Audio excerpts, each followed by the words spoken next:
guess what? It's still about spirituality because God says he helps those that helps themselves. So we're showing you through the Legacy Life Blessing community to be able to help yourself once you've received the blessings. It's not about getting that $4,000 blessing and going out and buying a brand new car.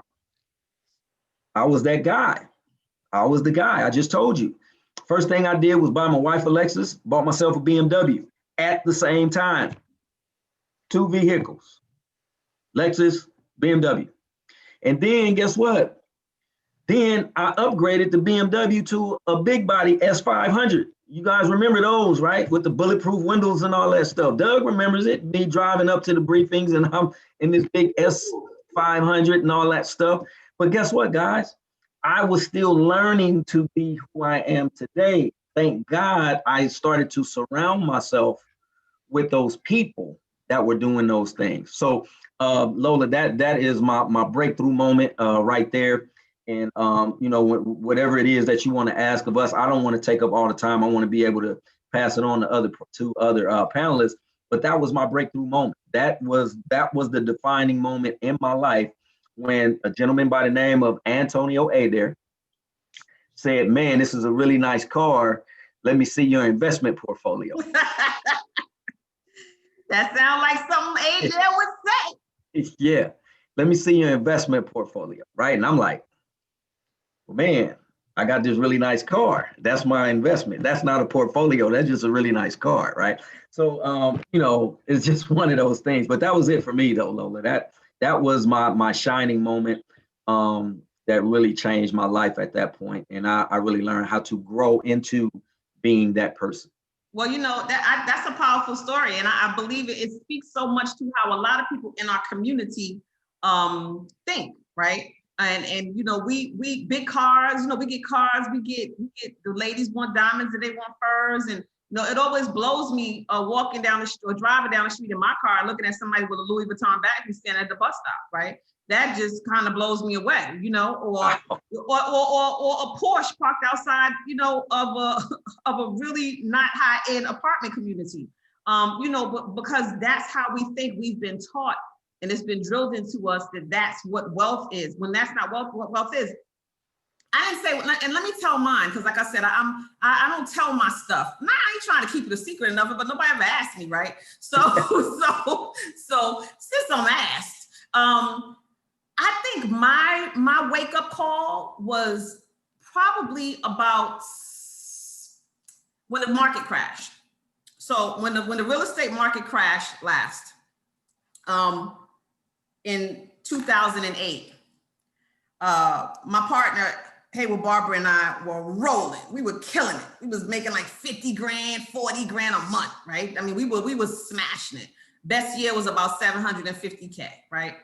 And, you know, it seemed like it would last forever. Now, we were teaching, we were training, and we were doing a process called wholesaling. But we weren't buying and holding. And so when the market crashed, you know, you got some money that's stashed, but you could just live off that stashed money, but for so long, right? Then after a while, it's dwindling. And before you know it, you go to your bank account and the card, you can't get no money out because you ain't got enough money in there left to get the $20 out. Y'all understand what I'm saying? And, you know, you keep, and so that happening to us, just keeping it 100, showed me that wholesaling and quick flipping and doing that kind of stuff, that don't build no wealth. Now, prior to that, I had been teaching people to wholesale, right? I have been teaching them how great it was to wholesale. You don't have to put that much money into it. You can get in and get out quick. That's not a wealth building mentality. That's a get rich quick mentality, kinda, and it's not substantive. But when I found myself having to start all over again, as a result of not having had those income producing properties that I now know are so valuable, it hit home, because there's nothing like going from caviar to spaghettis. You know what I'm saying? Like every other night. That is not a joke. You know what I'm saying? I'm just so y'all don't know. Spaghetti is the one thing you can cook and kind of spread it out, right? Throughout the week, you can eat a bunch of times. You can get all the sauce on sale and the noodles. You can eat that for a long time, right? And so, but we had to learn that. Now, we didn't stay there, right? but we had to learn it. And going through that rough patch, because it was a rough patch. You know, you guys know when you in any kind of sales or any kind of marketing industry or any out in the public, people always expect you to have it, right? They always expect you to look good. And it was really, really hard to be in the world that I was used to being in and not have what I was used to having.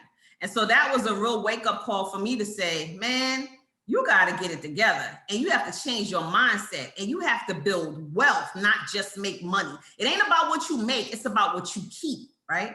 It's about how much you keep. And so we're not taught that. We get, like you said, we go buy the big cars, you know, do all that kind of stuff, but we're not taught that. And so for me, that was a real eye-opener, and it made me change the way that I taught the business. It made me tell people up front that though you might want to know how to wholesale, it better not be where you stay. Because when the market crashes again, you will end up with nothing. You know, remember the term, you guys, buy term and invest the rest? How many people didn't invest the rest? Right here. Right here. And so wholesaling is very similar to that. Now I do it and I have a different mentality, right? So you can do it, but then you got to take that money and put it into something, another vehicle. You want to send your money out and have them bring home friends, right? All your dollars, you want your dollars to bring home some more dollar friends and some $10 friends, some $20, $50 friends, right? That's what you're looking for to do. And that was a big lesson to me. So that's where I learned mine from. So the next person I'm going to pick is the dude who's right front and center. He don't know who it is. Brother Doug Diamond Dawson. What's your story, partner? Well, thanks for having me on the call. That was hilarious listening to you. You know, I'm really going to tell the story in the down and dirty way. I was born and raised in Inglewood, California. My father was a dope dealer. My mom was the best accountant at the time, who was also a legal secretary. And I went to school, private school, not based on credit, as Tim said before, but based on them actually having shoe boxes of cash. And the only people that keep shoe boxes of cash are generally street pharmacists. And finding myself working as early as the age of 13, I started my first company. I started a janitorial company.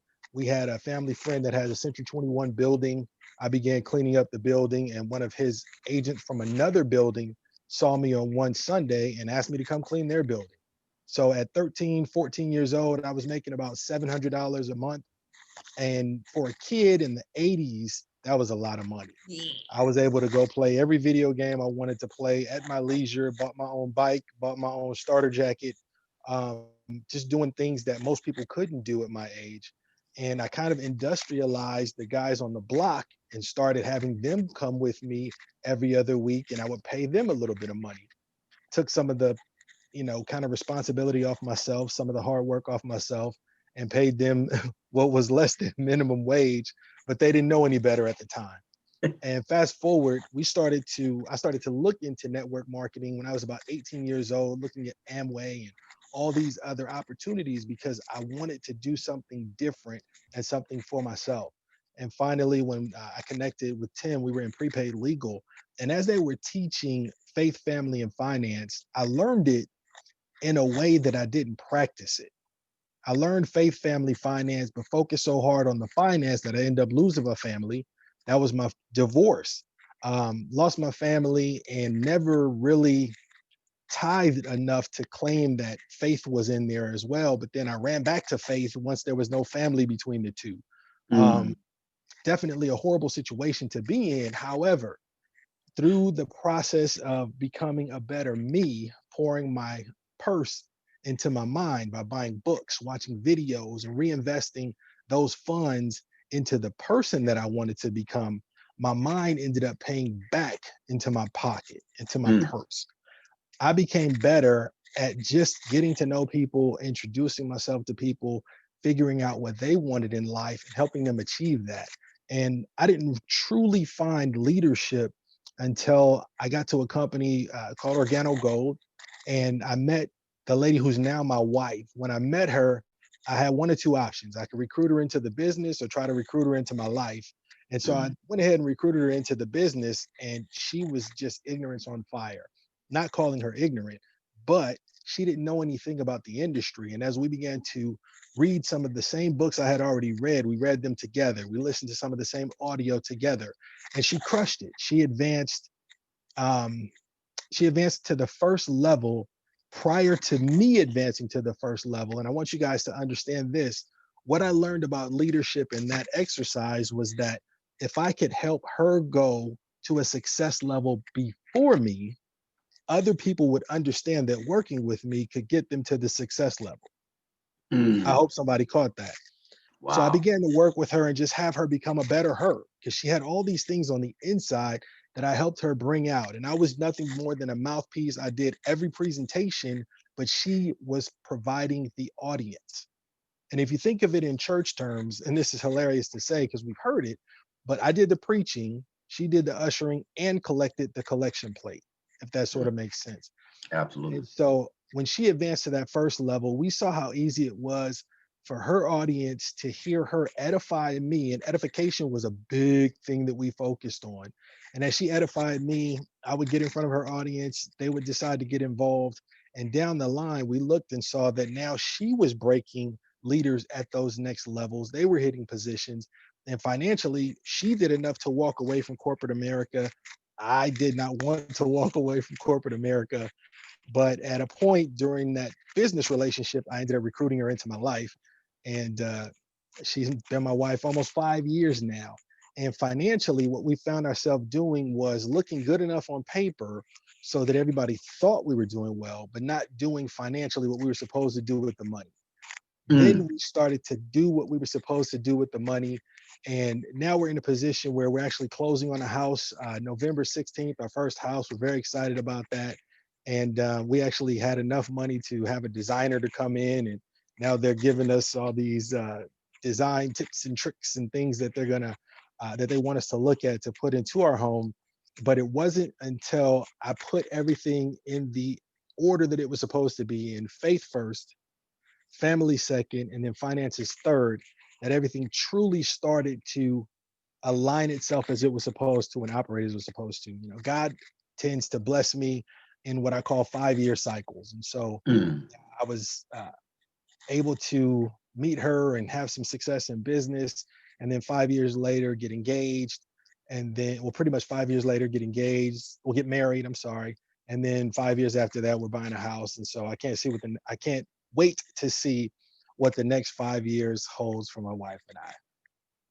Thanks for letting me share. Nah, that's Wow. a powerful story. I think so. I mean, so many of us, I don't come from any of the things that you said. I will admit I took myself through some things I didn't have no business taking myself through, but it wasn't where I came from. And so to come from there, but look what's so funny, y'all. Everybody, look, he pulled the best part of what he grew up in out. The hustle, right?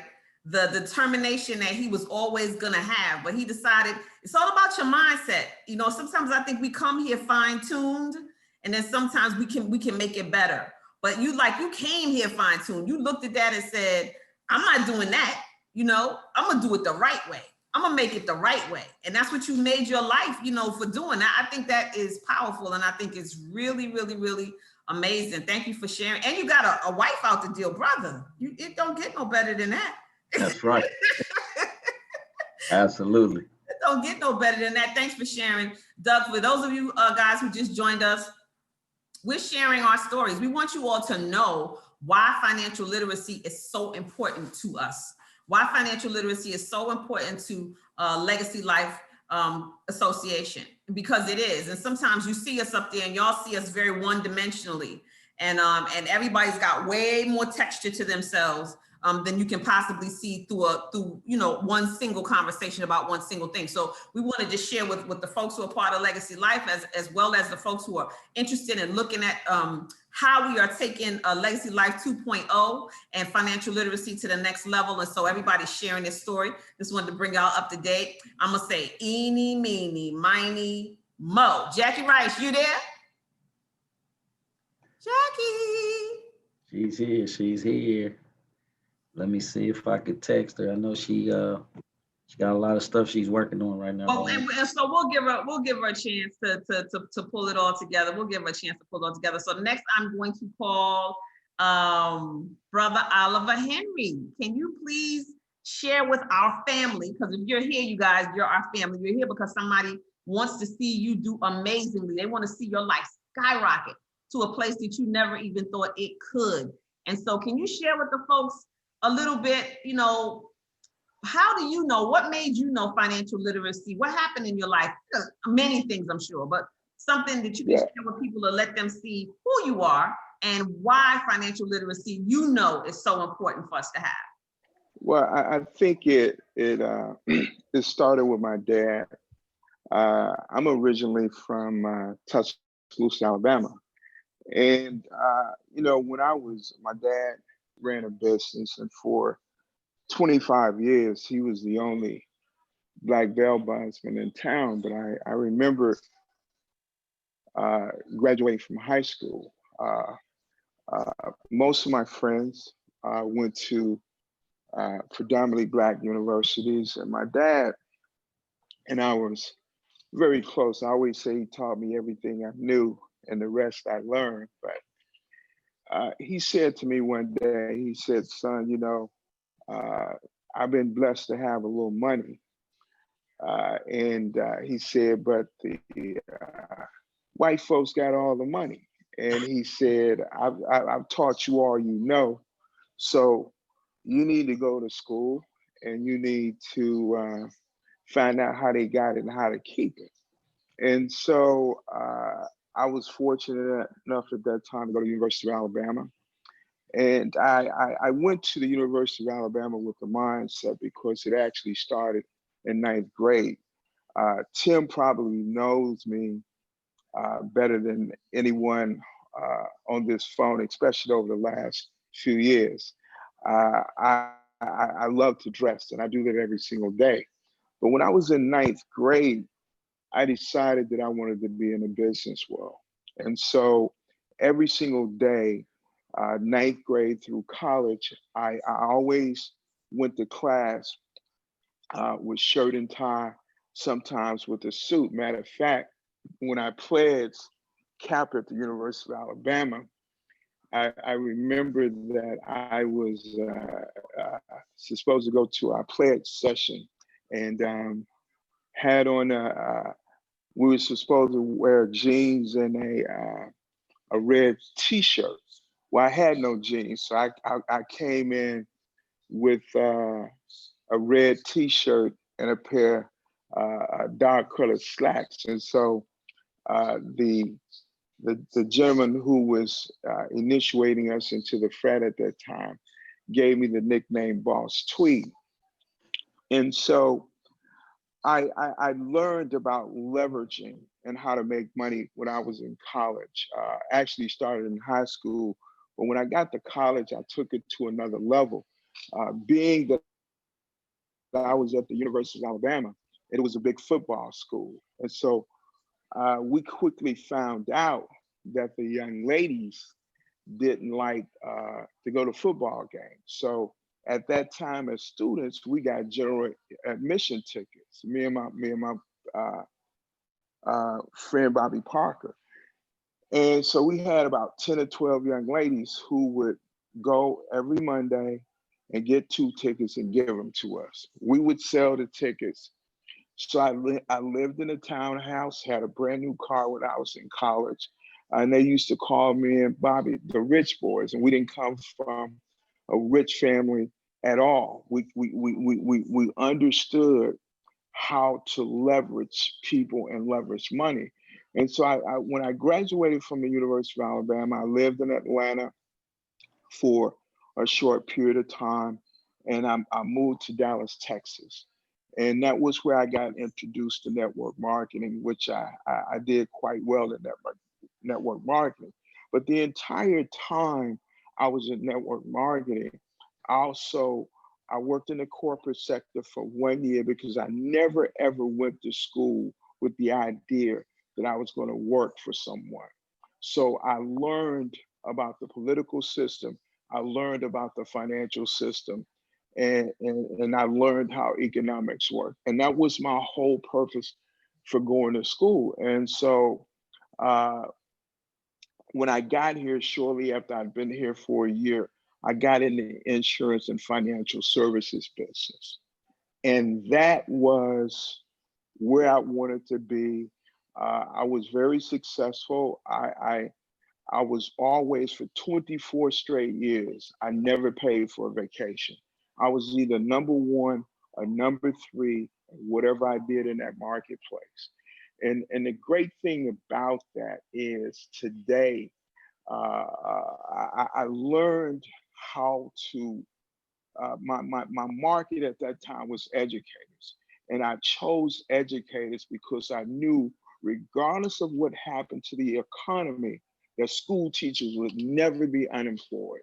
And I also knew that school teachers never knew how to handle money because they could go to the credit union and get anything they wanted on credit. So studying that and understanding that, I mastered the plan of showing educators how to change their lives financially and how to live without being debt free. And I translated that into teaching educators how to retire with more money than they were making more money retired than they were working.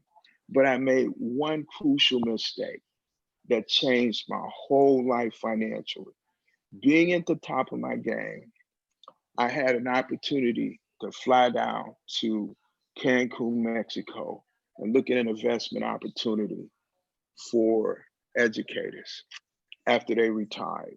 And my first mindset told me, Oliver, don't do this, but I came back, they flew me down again, they flew me down a third time, and they flew me down a fourth time. The fourth time they flew me down, I said yes. And so for 4 or 5 years, my clients was getting their money on time. And in 2009, I never will forget it, March 2009, on a Tuesday, I get a phone call and my clients had not received their check. My phone was blowing up. To make a long story short, I had $27.5 million of my clients' money stolen by the owner of the company. And and Tim know how big this area is. Eastern Hill High School, where he worked, I remember the old principal there. I owned schools as a financial planner in this city, Plano, Dallas, that no other guy could go in but me. But this guy stole the money. It changed my life because I lost everything I had. I had a 4,090 square foot home, not too far from where Tim lived. Nice cars. I mean, I lost everything. I had to file bankruptcy twice, and that was in order to try to keep the things that I had. And so, and a lot of people don't know that because, and matter of fact, this is only the second time I've ever told that story. But I always had it in me that, number one, that God is my source. That is the ultimate source. And that God gave me the talent to overcome anything as long as I can get up and my mind is working. So I didn't look back. It took me a minute to get back, but I didn't look back. The hurting part of me was I lost my license because of that. And I was passionate and it tore a hole in me because it took away from me the opportunity to help and serve people. I'm a true believer. I sold Zig Ziglar's tapes when I was in college. And one thing I remembered, I heard Zig Ziglar in Stone Mountain, Georgia, back in that day. And he said that you can have anything in life you want by helping another other people get what they want. And that always stuck with me. And so understanding that relationships is how you become successful. I kept that attitude. I kept a focus, and today my life is good. My life is good, and I thank God for that. And there were a lot of challenges along the way, but I learned that I could not discuss what I was going through with people because the vast majority of people didn't care. And my father was no longer here. He had passed away. That was my rock. And so it was between me and God. And so I kept the focus, and he blessed me, and still blessing me today. That's a powerful story, brother.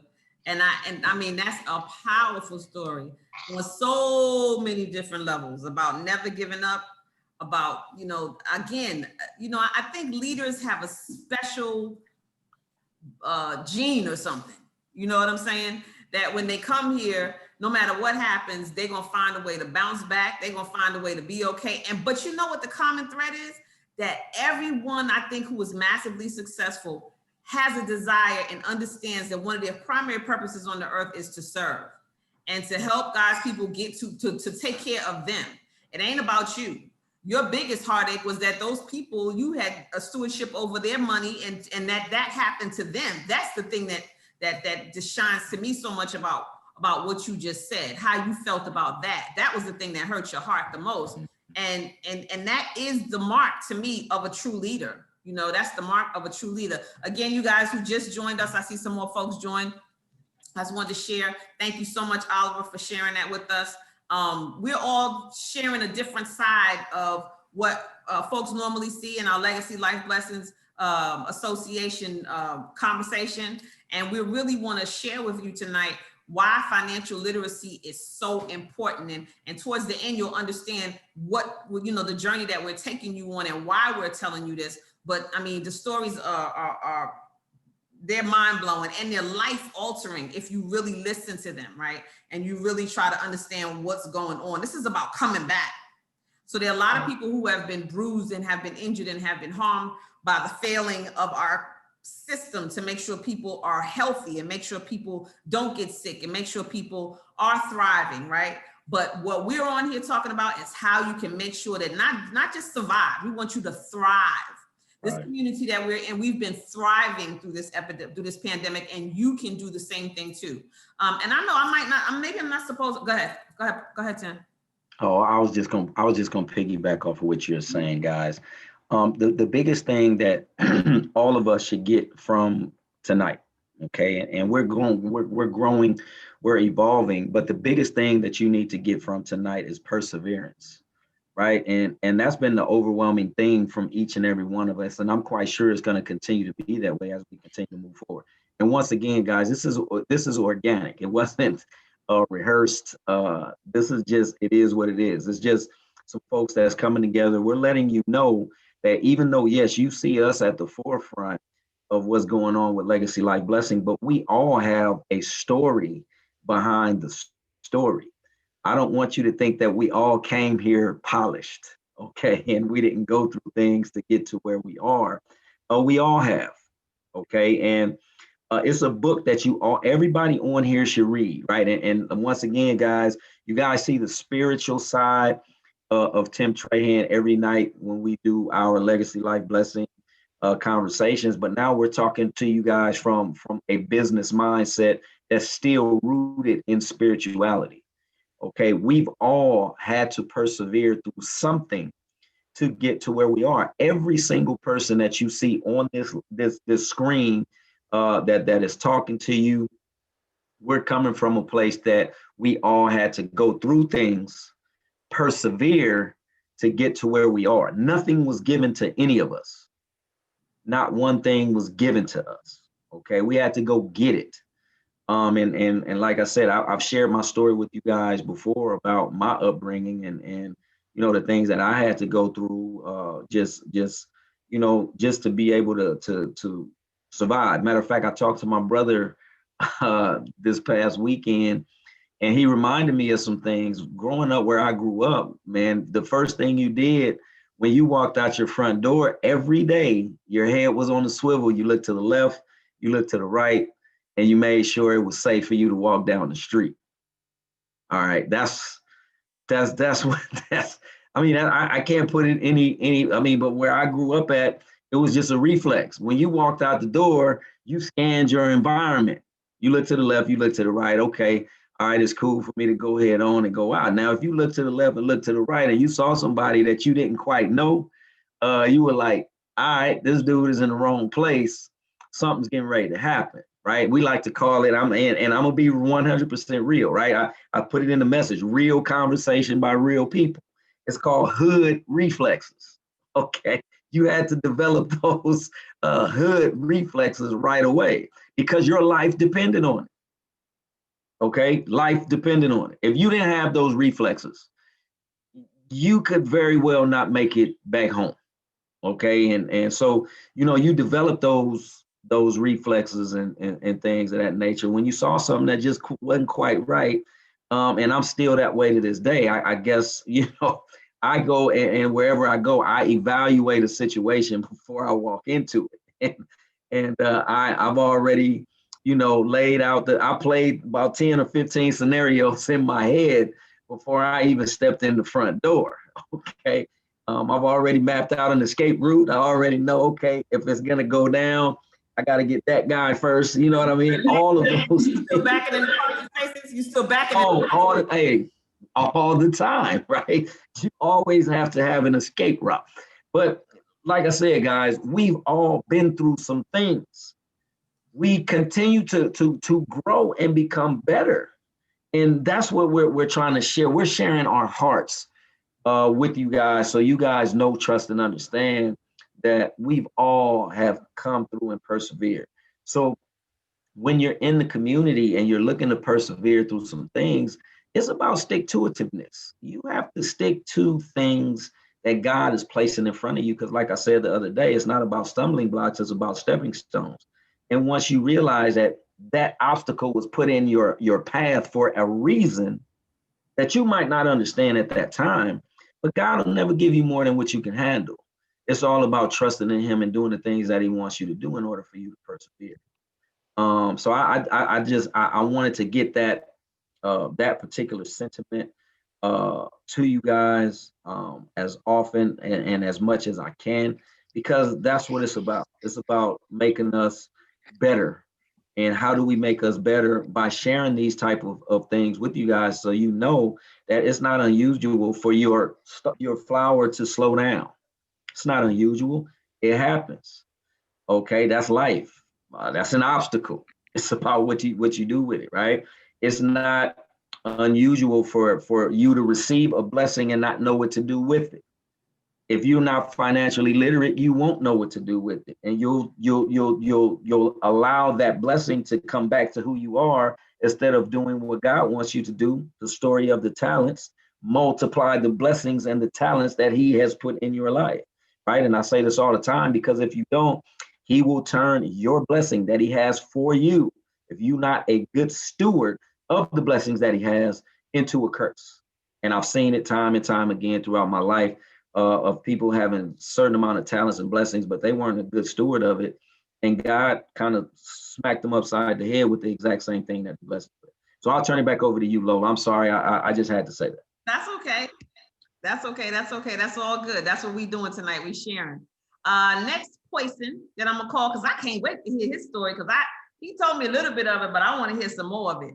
Pastor Isaiah Sierson. We see you, and you got my bridge behind your head there. So I don't know if you was hanging out up there in New York City once before. I don't know, but the story you told me, that was an interesting story. So if you could just share with the folks he's been a pastor 30 some odd years, network marketing as well, in the same company. Like I said, oddly enough, a lot of us were in the same company together. It's not oddly enough, we traveling together for a reason.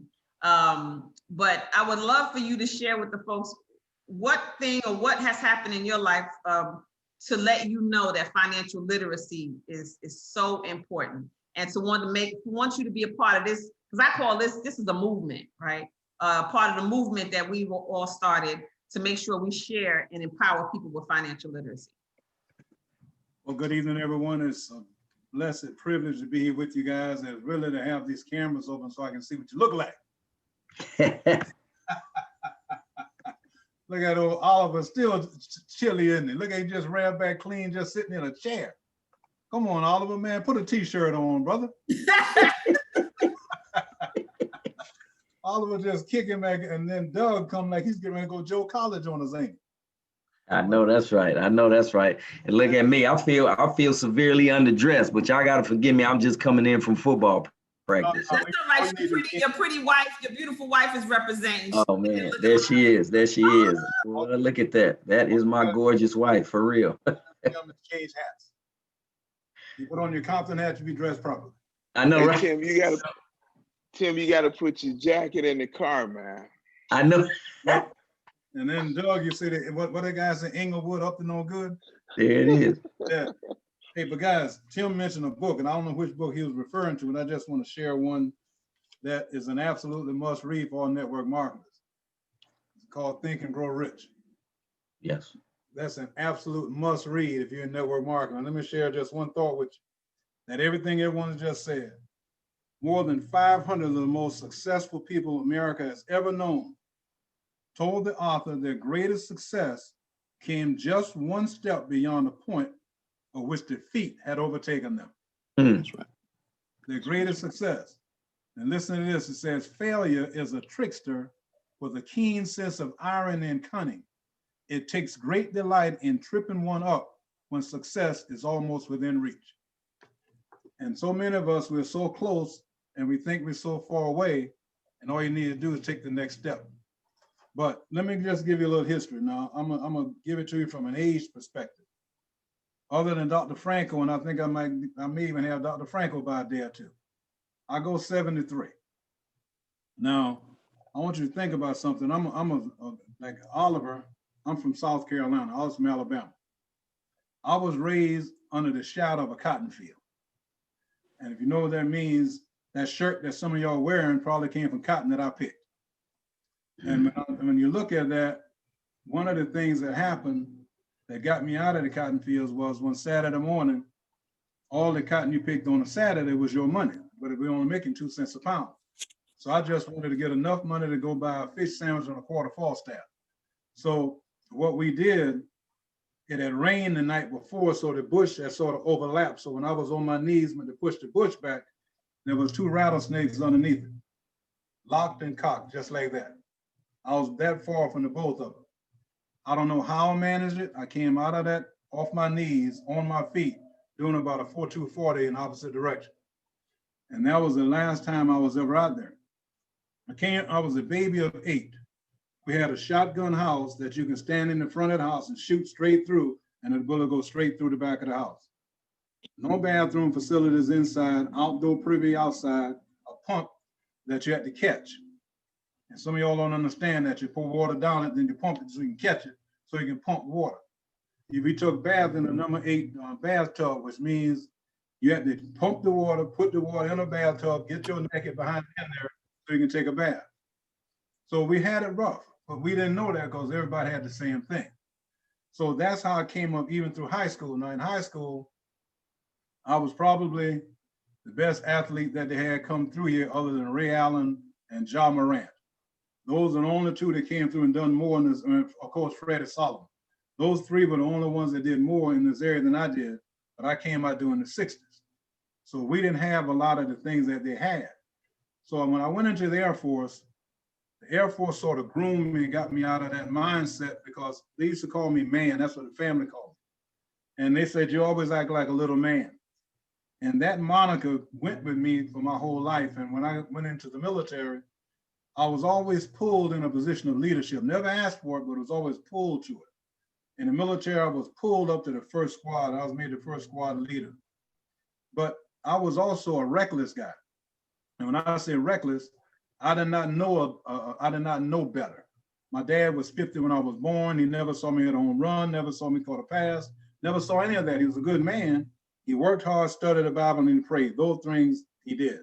but he didn't have the wherewithal to do the things that you need to do with a son.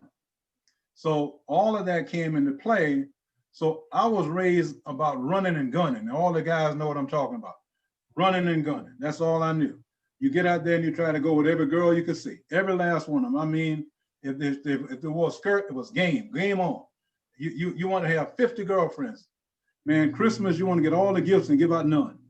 That's what I always wanted to do. And so, and I got into a lot of trouble. And you, John Connie said good trouble. I got a lot of bad trouble. And it wasn't the kind that could get you in a negative situation, so to speak, but it almost got me killed about 3 or 4 different times. And when you've had guns pulled to your head and you've had knives pulled on you and all that kind of stuff, you know, Compton could be bad, Inglewood could be bad, but let me tell you, South Main and Sumter, South Carolina in the 60s was just as bad as Compton was in any year you lived there. Mm-hmm. And you're talking about a head on a swivel, you had to have an owl neck where you can turn that joker 380 degrees. I'm telling you, it was pretty rough, guys. But the military did something for me, and here's what it did. When I went into the military, coming from here, I never heard the N-word in my life growing up in the South until after I went away from the South. But what the military did, they took all of us, cut all of our hair off, and put us all in the same green uniform, so everybody looked the same. So it didn't matter where you were from, didn't matter who your parents were, everybody had the same common look now. And that put us in a situation where we had to learn one another. And so that was very, very interesting for me because I'm a people's person. My wife said I talk to a tree. And if I'm there long enough, I'm gonna get an address. That's just the way I am. But we did that and we kept moving until finally, you guys, I ran into a fellow named Dr. Philip Carey. Dr. Philip Carey was from Nassau, Bahamas. He was certified through Dun & Bradstreet as a certified multimillionaire through Amway. I sat down with Dr. Carey, and Dr. Carey saw me recording one of his presentations. He wanted to know why I was recording. I said, because I want to take whatever you're saying back to my home, and I want to dissect it. So he said, no, I want you to come sit and talk with me. And so he and I became best friends. Now, I counseled his family, I counseled his children, everything over the years. And he took me to the Bahamas about 10 different times. But what Dr. Carey told me was this. He took me to what was called the Britt School. And Bill Britt was actually the richest man in Amway at the time. Absolutely. And Bill Britt would take his top people and bring them and say, this is a Bible. This is a strong, exhaustive concordance. This is how I run my business. I run it by the Bible. If you don't want to follow that, I'll give you your money back and you can go get in anybody's organization you want. He said, we don't do no cheating. You're not going to be messing around nobody's wives. You'll be doing none of that. And so I'll pay to put you in jail. And that's the way Britt ran his business. And I saw those principles. And I was brought up in a home where the Bible was read. I was brought up in a home where the Bible was taught. But I was unprincipled. And it took some things that God had to put me through to get me where I was going. Now, I'm going to just move forward because I want to make sure everybody get their chance on the mic. I got to this company called Prepaid Legal Services. I ran into prepaid legal services working with Dr. Philip Carey at Langston University after I retired from the Air Force. And I was full-time pastor, and Dr. Carey got me up there and he put me in that position, didn't have a position for me, he just made one.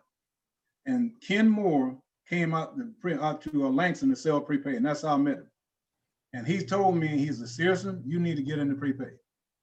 And I asked him why. He said, because you got the leadership ability. I said, man, what are you talking about?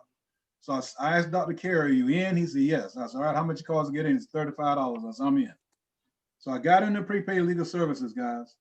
The first year, in 8 months, I was the #1 recruit in the country. #1. We had 357 people at my first rally. The next year, I was the #8 producer in prepaid legal. The third, I was in the top 25. So I made a lot of money. And the first time I saw something really significant, I saw a check for $17,500. Now I'm gonna tell you guys something. That's the most money I'd ever seen on any piece of paper with my name on it. And I took that bad boy to the bank, took $5,000 in cash, went home, locked my house, and threw it all up in there. just threw it all up in there, man. I've never seen that kind of money.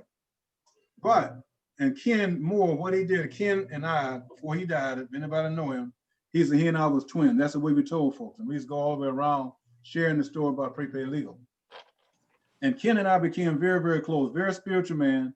Whenever he got sick, I was the first guy they called to go to the hospital. Whenever Stone Cypher got sick, I was the first guy they called to go to the hospital.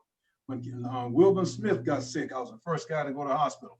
I prayed over them in every operation, in every surgery they had from the time I was in prepaid until they all passed away. And when we got ready to build our church, we needed $147,500 to finish it. I went down to prepaid legal and I asked them would they consider purchasing some bonds. And Mr. Stone Cypher said, how much do you need? And I said $147,500. He said, all right, give us a few minutes. They went upstairs.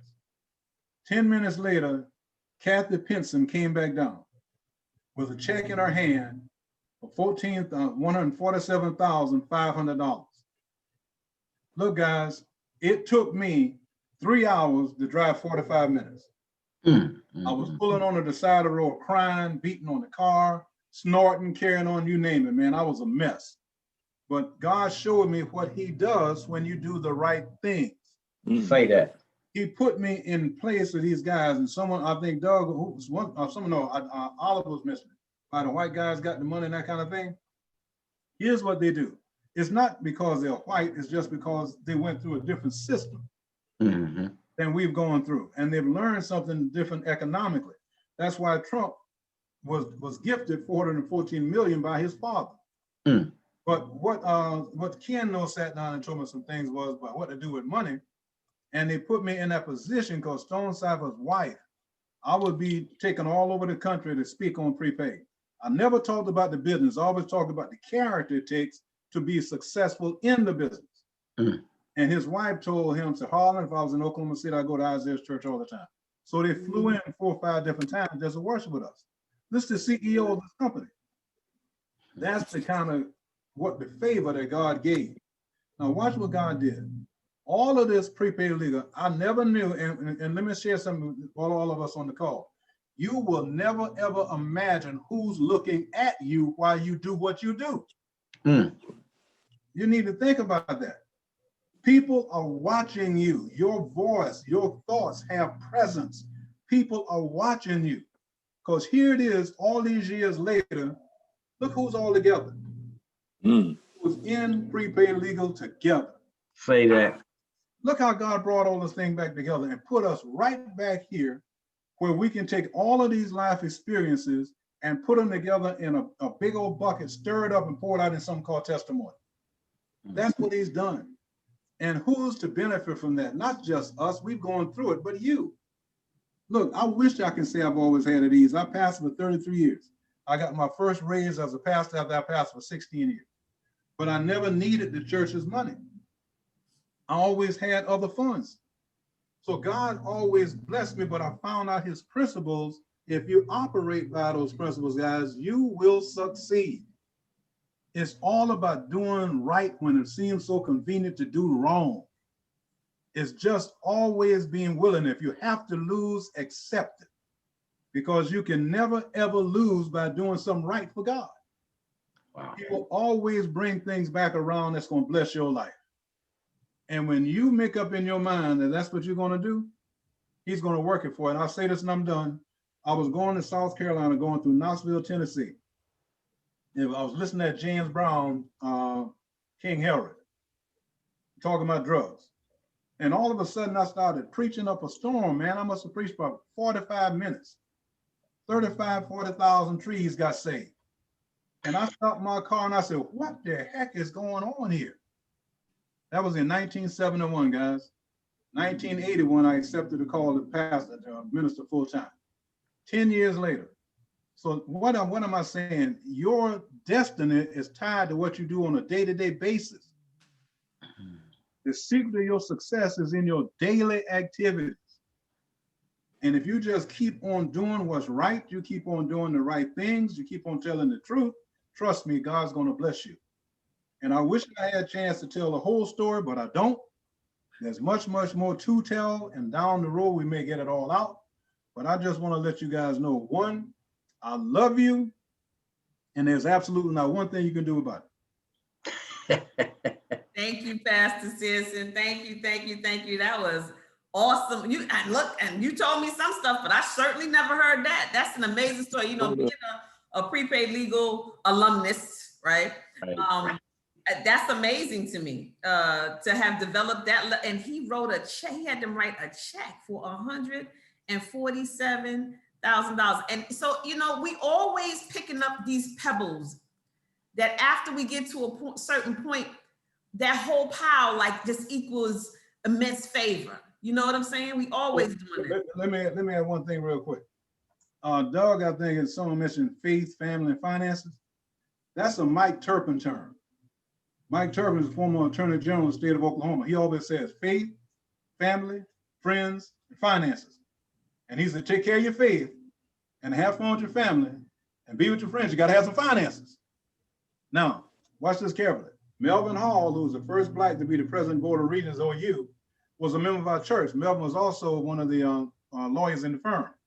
Mike Turpin and all those guys, we played golf together almost every weekend.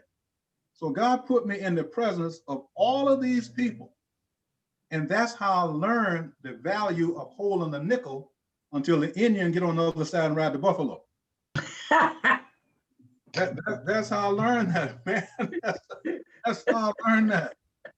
I'm sorry, go right ahead. Ooh, I never heard that one before. Facts. I have never heard that one before. But that speaks again to what Tim was saying about, you know, if you hang around, you are who you hang around. You know what I'm saying? If you hanging around 5 broke people, you bound to be the 6th. And so the opposite bodes true as well. Look at the people that he was surrounded himself by. And you guys, when you're hearing these stories, let's not make it be, ooh, that's somebody else. Let's know that you too can do the same things. It's all about your mindset. It's all about what you really believe is possible for you and having faith in the integrity piece. Man, I'm telling you, you can't fake that.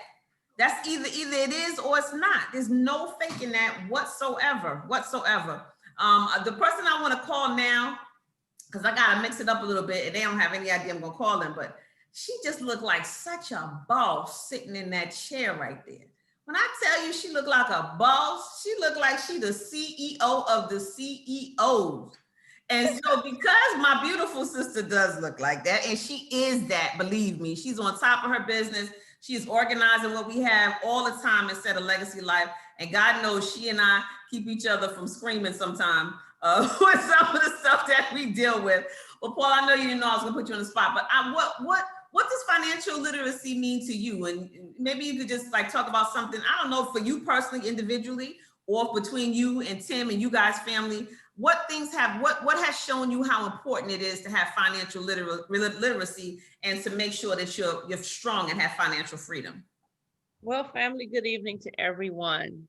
This has been such a wonderful conversation, and I won't belabor the hour. I know it's getting late, but for me, you know, I grew up in a third world country, right? So we didn't have all of everything, but growing up, I was with my, you know, when I went with my grandparents, I saw how much they were go-getters. Like my grandfather, he bought a school bus and he started running routes for schools. My grandmother, though she was at home, you know, she would make cakes and make these things called Milky Ways, and we would sell soda. So at this time, I'm learning, hey, grandma's running a business from home. So they were entrepreneurs, even though we were in a third world country. So I'm young and I'm watching these things happen and like, hey, wow, you know?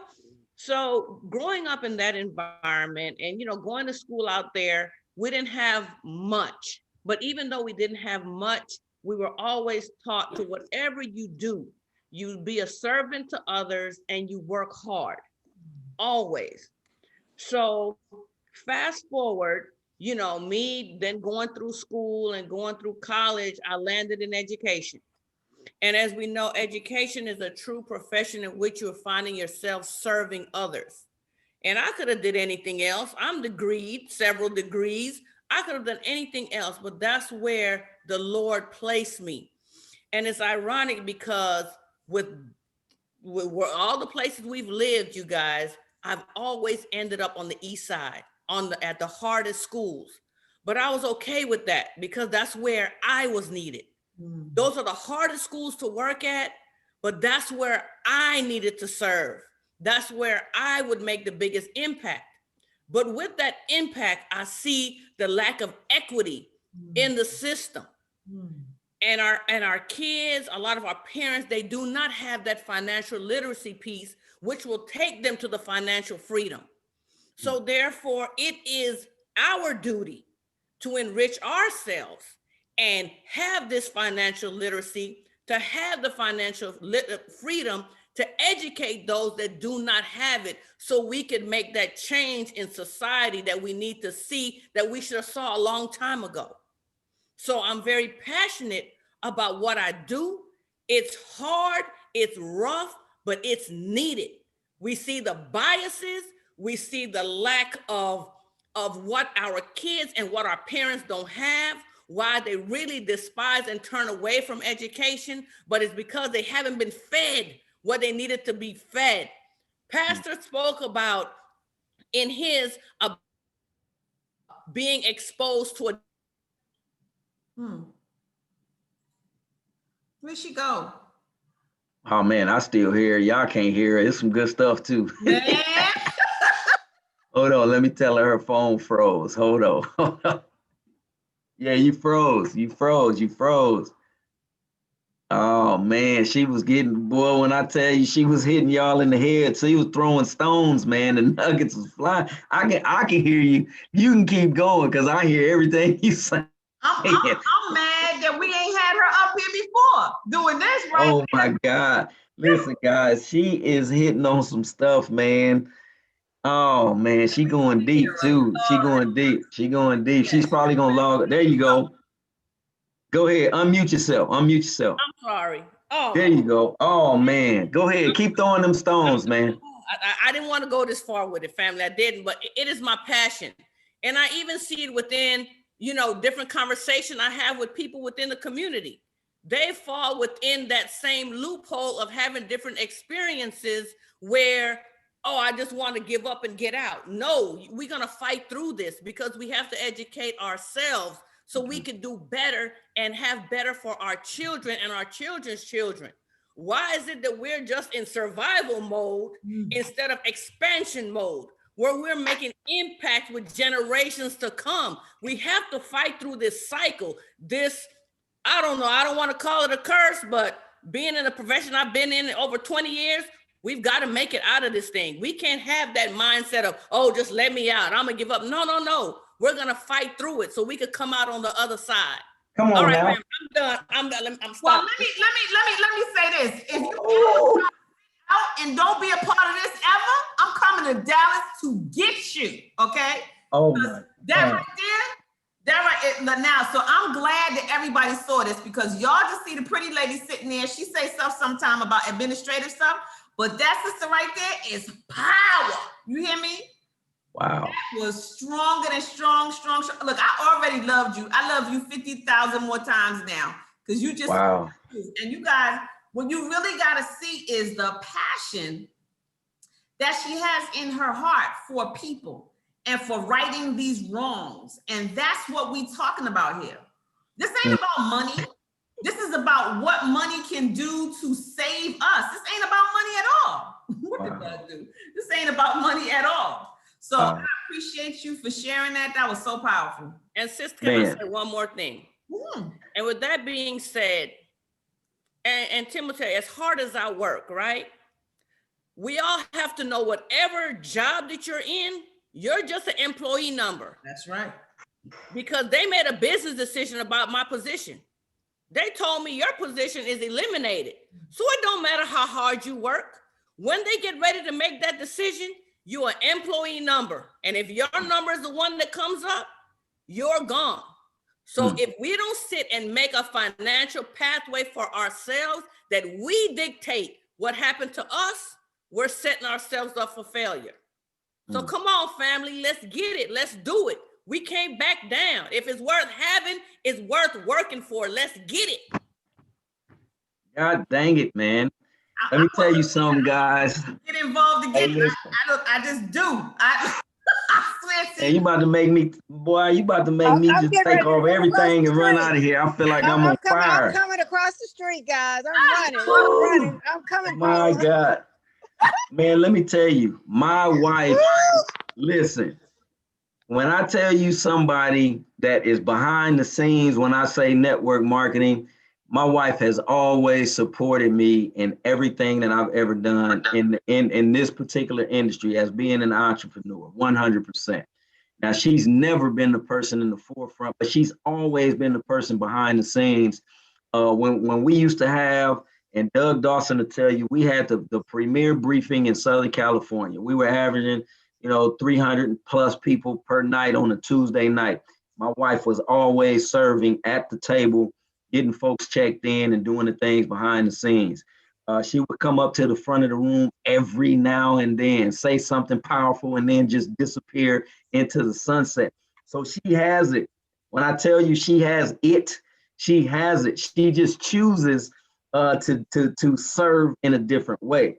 Powerful, powerful, powerful. Honey, I love that. That was absolutely fantastic. I'm so fired up right now. Well, Boy, Tim, listen. we know the Woo. saying: behind every great man is an even greater woman. Man, you are 100% right on with that one, man. God dog it. Matter of fact, we need to switch places. I want to sign up under you. Me too. I want to sign up all over again under Paula. You know what I'm saying? You all Good. right, Tim, but I want to be under Paula. Oh, that was Man. Jackie. Tim, that was me saying that. I Jackie. know. Oh, I got you, Jackie. Shoot. my sister is on fire. I'm getting ready to come over there and give her a hug. That is hot right there. That was everything. Look, I don't know who else want to talk. I feel like we can wrap it up right now. I'm just joking. But but that was strong. That was so strong. Thank you for showing your beautiful face and sharing words that were even more beautiful and even more passionate. You are my girl for real. I mean, I appreciate you so much. Wow. Now, okay, the next person I was gonna call, woo, you got me fired up, is Dr. Franco. Dr. Franco, please share with the people what financial literacy means to you. How does it impact the world in a way that you feel like it's so important that we all need to know how to achieve it? All right. Well, I tell you, I've heard some good stuff thus far, and I don't know if y'all knew when the Golden Eagle was talking about the Falstaff, that was beer at a young age, okay? And that tub he was talking about was a tin tub. It was a tin tub, okay? And the other thing that was being brought out is about what we didn't know, and it had nothing to do with being black and white. Because see, once you find out the real deal about money, they'll look at you and say, come on in here, colored boy, how did you find that out? And they'll sit down with you and want to learn from you, see? Wow. So it ain't about black and white, it is about money and understanding the knowledge of what it takes to get it and keep it and make it grow. So I just like to say, coming through, I am Golden Eagle, you got me by a year and a half, so you got me. But I'm your younger brother, but I'm right there. And I was born in Memphis, Tennessee. My folks left when I was about a year old and went to Cleveland. And lived in Cleveland for a while. My father used to beat my mother when he'd get drunk on the weekends. He was a bricklayer and she had a college education and he would take the world out on her, okay? And one night I woke up, I was about 9 years old. I woke up, I heard her screaming. I ran in the kitchen. He had her down on the floor beating her and blood was going everywhere. And I reached on the wall where they kept the knives and the meat cleavers. And I grabbed the meat cleaver and I charged him. And when I raised it up to hit him, he knocked it out of my hand. And he looked down at my mother and said, look at you turning my son against me. So he just didn't understand, if you hear what I'm saying. So we had a love-hate relationship, but she left the next week, went to Chicago, and that's where I was raised during my Wonder Bread years, those formative years, right? From 9 to 12, I was smoking at 9. I was smoking marijuana by the time I was 10. And for lunch money, I would spend my lunch money on Benson and Hedges cigarettes. Those were in a box with white paper. Wasn't no filters back then. And I would send my lunch money on cigarettes, and then I'd go to school and I'd race, I'd box, I'd shoot buckets or whatever I need to do to make my money back, right? But I can remember you were talking about being tough. In the south side of Chicago, I've seen children on the playground get stabbed in the tongue with a knife in order to get the money that they were trying to take from them. But they would catch us on the corner and they would say, hey, boy, come here. You got any money, little N-word, okay? And if you said, and they checked your pocket and you had money, then you got whooped, okay? And then they took the money. So when I would come out, I had worked hard for my little money. So when I come out, they say, you got any money? I would say, I would do this. Let's just say this is a dollar bill, right? I would take the change and put it in there, and I would fold it all up, right? And I'd put it in my mouth. All right, and they would say, hey, come here, little boy.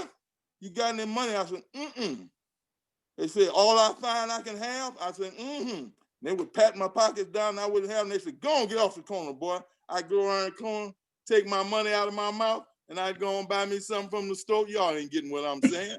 They wasn't about to take my money, huh? I knew what to do with it. But just saying, I learned a lot. I used to hustle. The pimps on the corner, they call me Little Butch, Fast Black. I would be on the corner. They would line their cars up on Saturday, right? And nobody could park on that side of the block, 44th and South Parkway, right there at 45th. And I would literally wash the cars for them, and they would pay me. And then all during the week, the prostitutes, the pros, okay, they didn't like to mess with doo-doo diapers, right? And pee diapers. So they would collect their diapers, and I would go down and take the hampers, roll them down to the communal bathroom in the apartments, right? And then I would take Bo Peep ammonia and bleach and pour it in there and dip them diapers out, wring them out, take them back to them for a nickel and a dime a diaper. Y'all ain't listening to me. I was hustling at 9, but I made the money because there was a man that I had met in Cleveland named John Stacy, and he wore Stacy Adams and suspenders and real tight pants, good looking pants. And I said, I'm gonna have me some of them. So at 9 and 10, I was buying my own shoes. Y'all ain't listening to me. So anyway, let's go forward with that. By the time I was 13, I moved to Memphis. I started to learn how to paint. My father was a brick mason. He was tough. He was a gambler, had gambling money in a shoebox. Y'all talking about them boxes and them cigar boxes with all the money in it. He had all the money. I had all the money I could even think of, hundreds of dollars. I played the numbers for him. And I remember when I was about 13, my father won about, I'd say he did anywhere between $8,000 to $9,000 a week for about a year and a half. He had a figure. What he did was he figured out something. He called it up 3, down 5, hold 3 and change. So he knew what to do with the numbers that came out in the paper every day. And he had a system where he'd go up 3, down 5, hold 3 and change. So he actually won money hand over foot. And he had a 3rd grade education. So I always was around money, even though we were called what we call poor. But going forward, by the time I was 18, I was painting $250,000, $500,000, $1.5 million homes and churches down here in Memphis, Tennessee to make my money so I could go back to school. But long story short, in school, 1968 to 1970, I was in school. My father died in 1972. I got mad and quit. But in 1970, I was working at B.F. Goodrich Footwear Development. They hired this black boy. I was right there near South Carolina, what they call South Carolina. You hear what I'm saying, don't you, brother from Sumter? Okay, the general. But the bottom line was they hired me as the only black boy. I was that token. I was 20 years old. They hired me as a supervisor. They had about 4 other supervisors, all in their 50s and 60s, ready to retire, scared to death, making, $19,000, $20,000, $25,000 a year and thinking they had it going on, right? Well, they hired me, black boy, 20 years old. I was making $600 a month. My wife was making $400 a month up in the front office. Together, we were making $1,000 a month in 1970, if you hear what I'm saying. So what happened there was they started getting on me as a supervisor, trying to make me be tough on the black folks and the Indians that were working under me, right? And they would tell me, you can't do certain things. So long story short, my wife got pregnant and she was sick.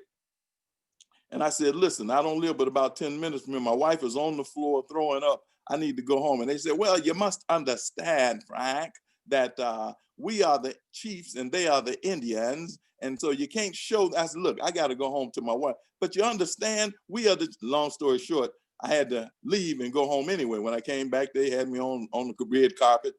And so a little while later, about a month or 2 later, I had migraine headaches. I got sick. I said, look, I just need to run home for lunch, stay home about 30 minutes, and then I'll come back. Well, you see, we are the chiefs and they're the Indians. I said, look, I'm tired of that chief and Indian stuff. So I got a a short Coca-Cola sitting on the rack out by the time clock. I shook it up, drank it, and I went in and I threw up all over that guy. And they called the nurse on the telephone and said, come nurse, hurry, hurry, hurry, emergency. And they told me to go home and I could stay home long as I wanted to. Long story short, I went and started working selling Vanguard fire alarms part-time at night. I was making $1,000 a month. And for the next month, I made right at about $8,000. Y'all ain't listening to me. We're making $1,000 a month together. I made $8,000 selling fire alarms door to door. But right after that, 1972, I went to work for Success Motivational Institute out of Waco, Texas. And you talking about selling tapes, Zig Ziglar, Frank Betcher, How I Raised Myself from Failure to Success, Napoleon Hill, we already said about that, Think and Grow Rich. But I was selling those and I made my first $100,000 in 1972. But then I went into a business called Taylor, Walker and Associates. I'm Taylor. Walker was my associate. I was 21 at that time, or 22. I just turned 22. He was like 40. And we went to work. I sold insurance and the $1 Million Round Table for about 6 months. And I decided we could go into business for ourselves. He had just come. I said, look, man, let's do this thing. We did, and we became the largest Black insurance agency on the East Coast, Charlotte, North Carolina, 1972 to about 1975. Wow. Pushing forward, I went into the health after my father died. I learned how to do health naturally, and but I kept something going, always some part of multi-level marketing going on. And I want to come a little bit further with that multi-level marketing. It's the only business where an African-American is sitting on a level playing field, where you can, the more work you put in, the more you can be paid. There's no other place in any other field that you can do that. And that is being in a multi-level marketing business, only place. But to come forward, I just looked at something. There was a guy once, I went to work for these, well, I wasn't working for them. They chose me to teach impoverished young Black folks, okay, to literally bake bread and do these kind of things, because that's what we were doing then. And they set me up to receive about $50,000 a year. So they put me on TV, they put me on radio, they had me in a newspaper. I was training these people, and as soon as the whole thing got set up, guess what? They fired me. They sent a little young guy in, and I trained him, and they got rid of me. Long story short, I talked to a friend of mine who was a multi-level marketing expert, him and his partner, I'm about to close. And I came to him, he said, man, I've been watching you for a long time. How you doing? He came through Memphis. I said, I'm doing pretty good. He said, you look funny. What's going on? I said, well, you know, they kind of put the shiv to me, and I got a lot going on, man. You know, I'm stepping across alligators trying to keep them getting bit. So we talked a little bit, and he said, I'm going to leave, and I was going to set him up some products, and I was going to make some products for him and all of that. And just as we got ready to part, he shook my hand, and he said, here's a little something here to keep them alligators off your back. So I said, oh, man, I stuck it in my pocket. I said, brother probably, you know, gave me a couple $100 to kind of get the heat off my back. Well, I got home to my wife, Linda, and I said, sweetheart, you know, my partner gave us a little something here, and you take it, and we'll do whatever we need to do with it. She looked at it, and her eyes bucked, and she said, do you know what this is? And I looked at it. This brother had given me a $10,000 check out of his personal account just because I had a little trouble. So again, I'm saying that to say that I've seen money, I've had money, I've been bankrupt, but I know that the only way that you're going to be successful is to have multiple streams of income. And you got to be around people who want what you want. You got to be around people who think like you think. And if you want more of something, you got to get around people who are dealing with it. They can't be in your same category. You got to raise yourself up a little bit, okay? And that taught me what I needed to know about life. And that was, if I was going to help anybody, I had to have a little something. I want to say one more thing. I have spent millions and millions and millions and millions of dollars. Y'all know, let me tell you what I'm talking about. I have imagined what it would be like to have $5 million. And then I spent it. Then I looked at who I had to give money to, my family, and so forth and so on. Then I looked at what it would be like to have 50 million. Now, y'all listen to what I'm saying? I'm daydreaming, but I'm looking at it. I'm actually spending the money. So I know that the more you get, the more problems it's going to bring if you don't do it correctly. So I'm going to say this. If I were to give money to my family, I would look at each one of them, and I would set it up where they could have, say, if I gave them 10,000, they could have 1,000 of it, say, every couple of months. but they had to make sure they weren't smoking, they weren't drinking, they weren't slapping on their wives. In other words, you are responsible for everything that God puts in your hands, including monies. And so again, we're all millionaires. Let's just go and carve our little piece of the pie out. It's there for us. And I just want to help more people. And that's why I became a part. I want to say this of Legacy. It's simply because that community showed me that this was something that could help people have something that they would never have any other way. And they could have what? Health and wealth. So that's what I'm all about. That's why I'm here. And we all can have a piece of the pie. Just brush your teeth, get ready to bite in, and wait it out. There it is. There it is. Man, thank you so much, Dr. Franco. Absolutely awesome. Absolutely awesome. Well, we'd be remiss if we didn't bring Miss Jackie Rice back up. She chimed in. Jackie, hopefully you're able to give us a couple of words about financial literacy and what it means to you and why it's so important. And if anybody could speak to us about financial literacy, guys, is Miss Jackie Rice. She's probably one of the foremost important folks as far as financial literacy is concerned that's on this line tonight, because she's actually been able to do some fantastic things, and being financially literate has helped her to be able to do so. So if you could, Jackie, hopefully you're not busy at this moment and you can give us something before we let Pastor Sierson pray us out. You know what, Tim? I've been sitting back and I've enjoyed everyone's stories and conversations. I've learned so much about each and every one.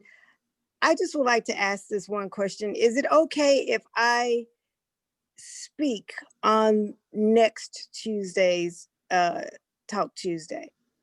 I want to hold something right now. First of all, I just want to relish in everything that I've heard about everyone. And you know, I have a pretty complicated story with a lot of highs and lows. And I don't want to overshadow anything that I've heard tonight. So I would rather hold my conversation until next Tuesday. Oh, that's totally fine with us. Okay. Definitely would be remiss without allowing you the opportunity to, say whatever you wanted to say tonight. But definitely, if you feel it'll be more impactful next week, absolutely. So that definitely want to thank you for that. And we'll definitely start it off next Tuesday with you. Okay. And I look then that forward way, to it. yes. So, okay, well, great stuff, guys. Now, this is what I need each and every one of you guys to do before we part. Then I'm going to turn it back over to Lola, and then we'll let Pastor Sierson pray us out. I need each and every one of you guys, because this is how important this is. These are the things that each and every person in the community needs to hear and needs to know about. And you know what? We talk about different things, but this is the nuts and bolts of why we are who we are, what makes us do the things that we're able to do, and why we're moving in the direction that we're moving in, guys. And we're talking about peeling back the onion, right? An onion has many layers, and so will Legacy Life Association. We have so many layers that you guys don't even know about, right? This is just Legacy Life 2.0. Wait till we get to Legacy Life 3.0 when we start talking about other things as far as real estate investing and all of those kind of things, right? It's going to just continue to get deeper and deeper and deeper and better and better and better. But it all has to start with one thing, and that's financial literacy. Because if we don't master the financial literacy piece, guys, we can't even get to the other things. Because if you're not financially literate, then you won't have the capital to even get to Legacy Life 3.0 when we talk about doing other things as far as different real estate investing opportunities and things of that nature, where we have some of the most professional people in the real estate industry right here in the family, right? So we want to make sure that when we part here tonight, I need each and every person that's left on here tonight to tell people in our Legacy Life Blessing Association chat on Telegram how amazing it was tonight for all of the information that we actually were able to get to each and every person that's on here. So I need you guys at this moment before we pray it out. No, after we pray it out, because I don't want to miss the prayer. That's the most important thing that we do each and every night when we come together, is to be able to part in the presence of excellence and do the things that we need to do. But I need you guys to blast out in the Telegram how important it was that you guys were here with us. So when we go next Tuesday, we want to max out the call. We want 600 people on. We have 16,000 people in the community. We want to max it out where we have to actually, shut it down where people can't even get in. Okay. So definitely send those positive reinforcements out. Let everybody know how great tonight was.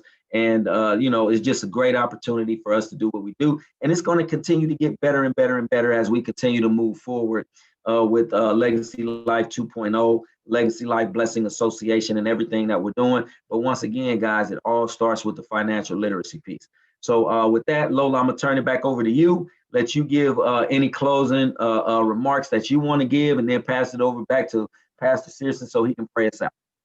Well, I just want to say that, Tim knows, and Lacey, he was on, but he got off, how much I stressed about tonight. Whenever I'm getting ready to do something that I know is going to touch people, I get nervous because I always want to make sure it's done in a way to give them the best of the effect, to give them the best of us. And so all day long, I've been going through slides and doing this. Like Tim said, this was very organic and really worried about this. But I tell you what, I could not have planned a better conversation. People are saying that was rich. It really was. I couldn't have planned a better conversation. And I'll say, we have people on here from Legacy Life, but we also have people who are not a part of Legacy Life. Man, don't you want to be a part of this? Don't you want to be able to be uplifted and be encouraged by this kind of energy on a regular basis? I know you do, because I know we do. And that's why we stick and we stay. That's why we continue to support each other. That's why we work through the kinks, because this is such a powerful group that we have here. And you hear us talking about Legacy Life 2.0 and what our financial literacy point is. So whoever invited you to this call, get back with them. They're going to give you some information on another thing that you can peek into, that you can see, that will do just what we said. It will teach you financial literacy. It will absolutely change the trajectory of you and your family's life. And we want you to be a part of that as well. This wasn't about that tonight. Tonight, this was really about us telling you, you need to find a way to make sure that you and your family are empowered and that you are financially literate. You need to become financially free. If there's nothing else that you know about what we said tonight, understand that how it relates to the world that you live in right now. The have-nots just keep having not until somebody gives them a better way to be. And that's just it. So we got to be the ones to go out and teach people how to have. The haves and in this country right now, the have-nots will be on one side of the fence and the haves will be on the other. And I have seen it. I've seen it. I'm not saying I'm prophetic, but I've seen it. And it's going to be so distinct that I don't want anybody watching this right now to look back and remember this conversation and say, my God, I should have raised my hand and I should have been a part of finding out at least what these crazy people are so excited about, right? So get back with the person who invited you to this. The next presentation that we have, a conversation, we'll have some more information. We'll show you how you can directly get involved with the financial literacy, and we'll give you more information. But get back in contact with that person. They'll give you some more information for the next call that we have, so you can get in, get started. Y'all keep hearing us say get started, and make sure that you find your place in our circle. I want to thank everybody for being so honest and for being so transparent. We use that word a lot in our community, and just really sharing, because I know some lives were touched, some lives were changed. And a lot of people did not know the things, half of the stuff that they found out. The common thread here is that we all know how to bounce back. The common thread here is that we all care so much about people, not just ourselves, but about empowering people. And that we believe that we can get everybody to where they need to go if they just believe.